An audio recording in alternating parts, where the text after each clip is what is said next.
আসসালামু আলাইকুম প্রিয় দর্শক ভাইরা। তো আমি আবার ইসলামপুর গ্রামে চলে এসেছি সুনামগঞ্জ আমার সেই বাবুল ভাই খামারে।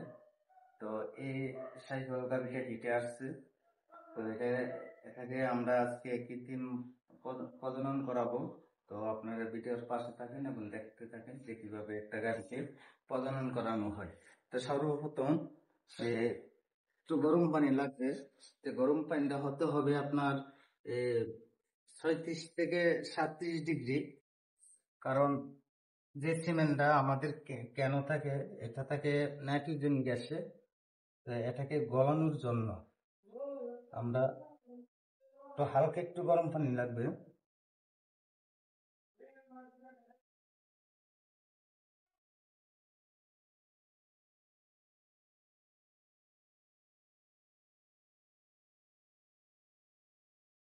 তো আমরা গরম পানি 36 থেকে 37 পরিমাপের মতন নিয়ে গেছি। তো এখন দেখেন এই গাভিটাকে আমরা যেহেতু সাইজওয়াল গাভি, তো আমরা সাইজওয়াল 100% দেবো, কারণ তার জাতে জাতে দেবো। তো এখন আমি সিমেন্ট দেওয়া শুরু করতেছি। তো দেখেন নাইট্রোজেন গ্যাস থেকে ক্যান থেকে, তো এটাকে সাইজওয়াল 100% দেবো।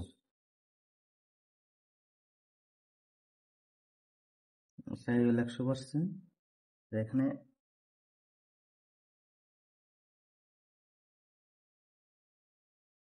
সিমেন্টটা প্রায় 10 থেকে 15 সেকেন্ড রাখতে হবে পানিটার মধ্যে, যাতে আইসটা গলে। তো হয়ে গেছে।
তো এটাকে সিমেন্ট দেওয়া শেষ এক পর্যায়ে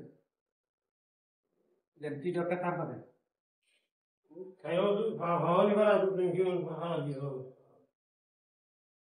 তো দেখেন কি জাত দিছি, আর এটা 100% কিনা কিভাবে বুঝবেন। এই স্টেকটার মধ্যে সবকিছু লেখা থাকবে যে সিমেন্টটা কি অ্যাকুরেট নাকি অ্যাকুরেট না, কি এটা কত পার্সেন্ট। যারা যারা খামার দিয়েছেন তারা যদি কৃত্রিম প্রজনন করান তো একটু বুঝে শুনে করাবেন। তো এখানে দেখেন মার্ক করেছে, এসএল দেখা যায়, এসএল 100% সিনবাদ। এসএল 100% সিনবাদ, এটা তৈরি হয়েছে 7/4/2024। তো এটার মধ্যে সবকিছু লেখা থাকবে। যদি করস হয় করস লেখা থাকবে এই 100%-এর মধ্যে, যদি 75% 75% লেখা থাকবে। যদি এসএফ বা হোলিস্টিন ফিজিয়াম হয় তো এখানে এসএফ লেখা থাকবে সংক্ষিপ্ত ভাবে। তো এখন এটা সাইওয়াল এসএল, যার কারণে সংক্ষিপ্ত রূপে এটা এসএল, তার মানে সাইওয়াল 100%।